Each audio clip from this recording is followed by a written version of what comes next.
El relato que les contaré sucedió hace como 20 años, cuando yo tenía 14. Iba en tercer año de la secundaria, sin duda una de las mejores épocas de mi vida. Tuve muy buenas amigas que hasta la fecha, aun cuando los tiempos se ajustan, nos podemos ver de manera ocasional. Una de ellas es Angélica, de quien también se trata este relato. Yo me llamo Alicia, y hace 20 años conocí a Angélica. Ella era de nuevo ingreso en la secundaria, así que al principio era muy callada, pero a las pocas semanas empezamos a entablar conversaciones y empezó una muy linda amistad. Ella, al igual que yo, y el resto de amigas que nos juntábamos, éramos fanáticas de películas de terror y temas sobrenaturales. En la escuela, cuando teníamos tiempos libres, o también horas muertas, hacíamos nuestros círculos sentadas en el piso, para contar relatos de terror que nos habían contado nuestros papás, abuelos o algún conocido.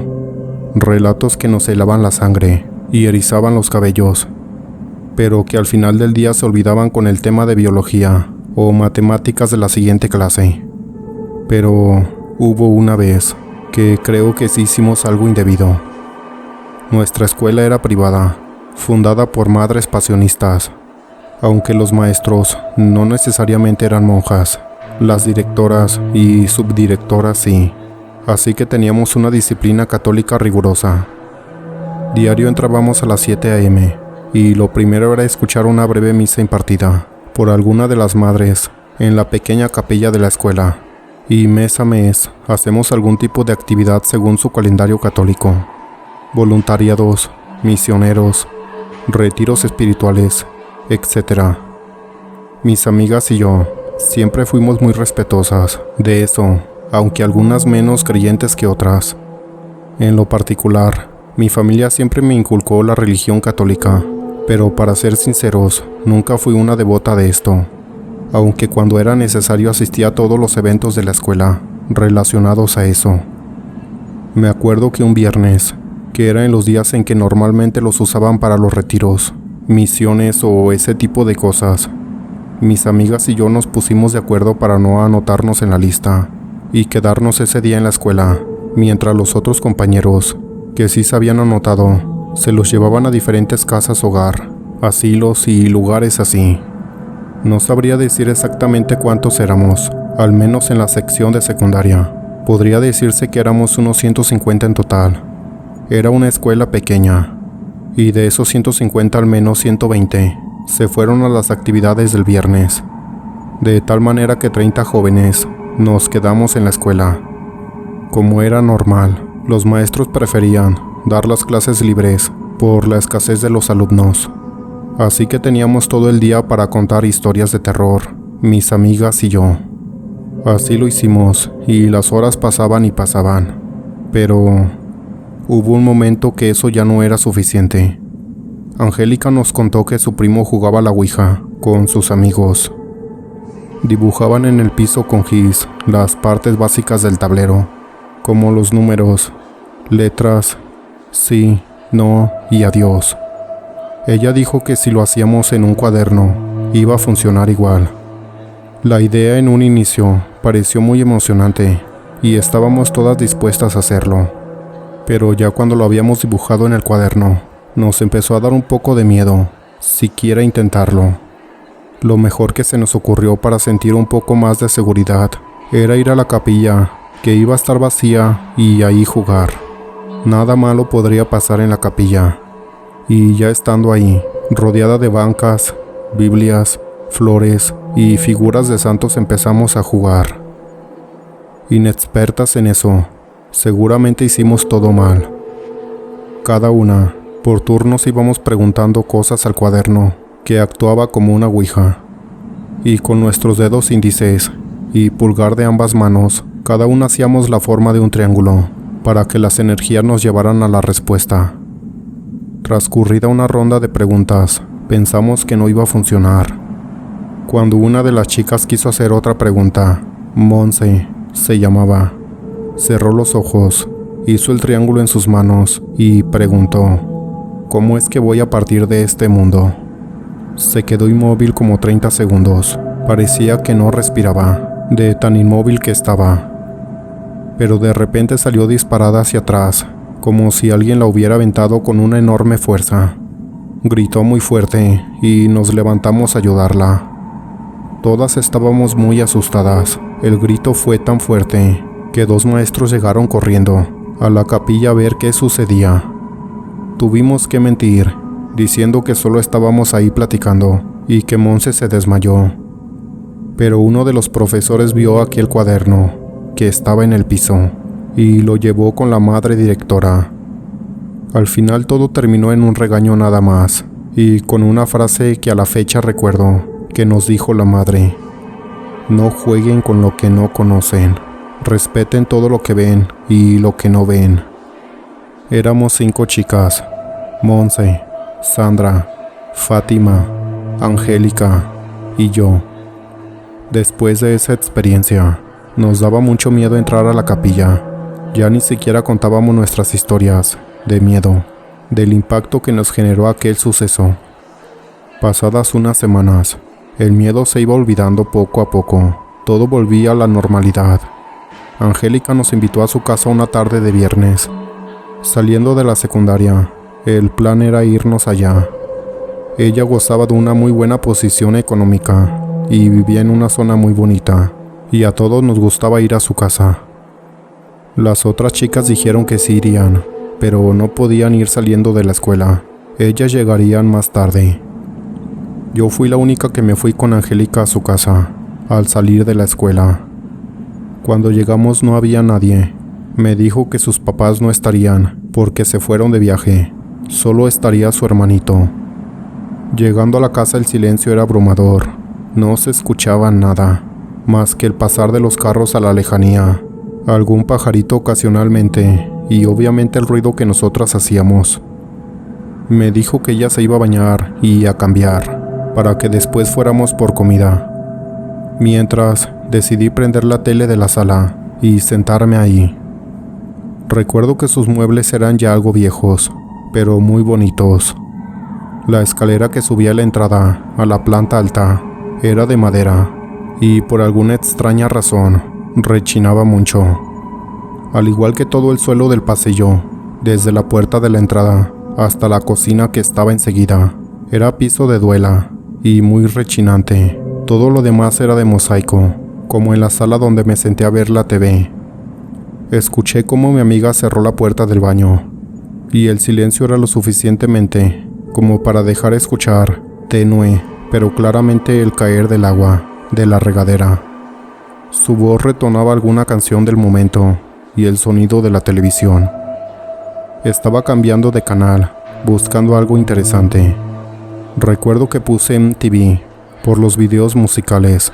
Le subí un poco el volumen y me acomodé en el sillón de la sala. Bastante agradable el momento. Tanto así que estaba a punto de quedarme dormida a los pocos minutos.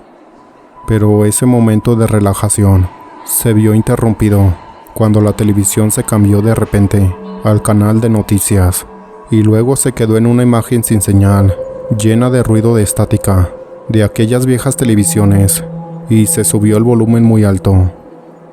Yo no había hecho eso, así que me puse al borde del sillón, algo espantada por el fuerte sonido de la tele. De inmediato escuché a mi amiga gritar desde el baño: «Bájale a la tele», a lo que yo le respondí: «Sí, ya le bajo, perdón». Tomé el control, bajé el volumen y lo dejé sobre la mesa de centro. Y con el volumen bajo, empecé a escuchar rechinidos en el piso, por donde estaba la puerta de la entrada. Desde donde estaba sentada, se podía ver el pasillo con piso, de duela, que conectaba la entrada con la cocina en unos tramos de unos 5 o 6 metros. Una vez caminando a la casa, caminabas unos 4 metros y a la derecha estaba la sala, donde estaba yo. Si seguías de frente, entrabas a la cocina y a la izquierda había un muro con una pintura de un paisaje. Esos rechinidos se oían en la entrada de la casa. Pensé que quizás serían sus papás, que habían regresado del viaje. Escuchaba como si estuvieran dando pequeños pasos sigilosos, pero nadie se asomaba, y yo tampoco quería pararme para ver quién era.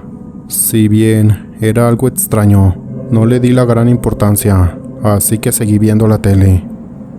A los pocos segundos, claramente vi cómo pasó una silueta corriendo del pasillo de la entrada a la cocina, una silueta pequeña. No la vi del todo clara, pensé que seguramente era su hermanito. No me pareció nada extraño, yo sabía que su hermano iba a estar ahí, y seguramente ya había llegado. Pero lo extraño fue que pasaron los minutos y no salía nadie de la cocina. Me levanté a ver y también a buscar un poco de agua para tomar. Al entrar a la cocina no había nadie, pero había una pequeña puerta corrediza de vidrio que daba al patio. Estaba abierta, así que seguramente el niño se había salido por ahí, o al menos eso pensé. Tomé un vaso con agua y lo llevé de regreso a la sala. Me senté y justo en ese momento veo salir a un niño de la cocina. Un niño de camisa blanca, medio desarreglado, como si acabara de haber jugado entre la tierra y el agua. «Hola», fue lo primero que se me ocurrió decirle. En ese momento volteó su mirada hacia mí. Me vio fijamente como 10 segundos. No intercambiamos ninguna palabra, hasta que le dije de nuevo: «Hola, soy amiga de tu hermana. Me llamo Alicia». Justo cuando acabé de decir mi nombre, el niño echó su cabeza hacia atrás. Sus ojos se pusieron en blanco y abrió de una forma imaginable su boca, de la cual, y sin ninguna gesticulación o movimientos de sus labios, salió una voz cavernosa, gruesa y muy profunda. Claramente escuché que decía: «No juegues con lo que no conoces». En ese momento el cuadro que había a sus espaldas se quebró del cristal y cayó al piso. Yo subí mis pies al sillón. Estaba llena de miedo en ese momento.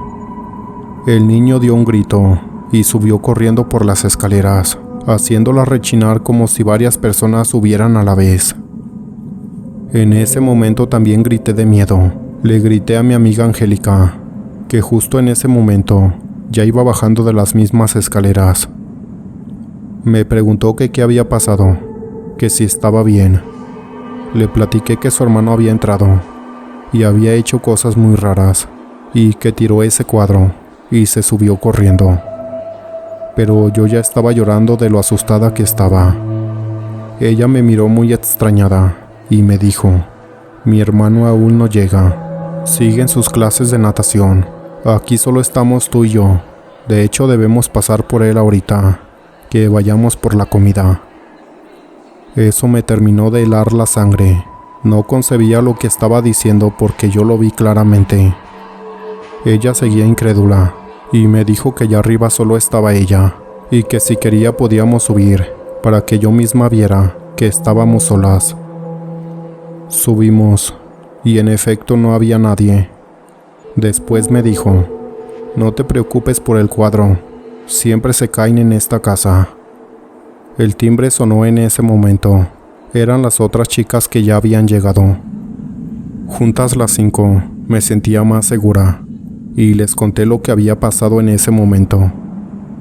Angélica insistía que eso no podía ser, o al menos a quien yo vi, no era su hermano. Monse, que fue la más afectada aquel día que jugamos a la Ouija en la capilla, nos contó que después de eso había tenido sueños con un niño, que según como lo describí, era el mismo que salía en sus sueños y le decía exactamente lo mismo: «No jueguen con lo que no conocen». Nos quedamos pensativas y decidimos seguir con lo planeado. Cuando llegamos por su hermano, vi que no tenía nada que ver con el niño que yo vi en su casa. Era muy diferente. En el camino, Sandra y Fátima también platicaron que habían tenido encuentros con ese niño.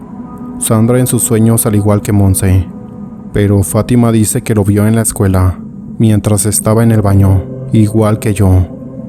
Pero no nos contaron por el miedo de que quizás era algo muy malo, o que simplemente no les creyéramos. Llegamos a la conclusión de que a todas menos Angélica se nos había parecido aquel niño. Ya más serias, y en la casa de Angélica, de regreso empezamos a pensar que al jugar a la Ouija, algo habíamos atraído a nosotras, pero menos Angélica. ¿O por qué a ella no?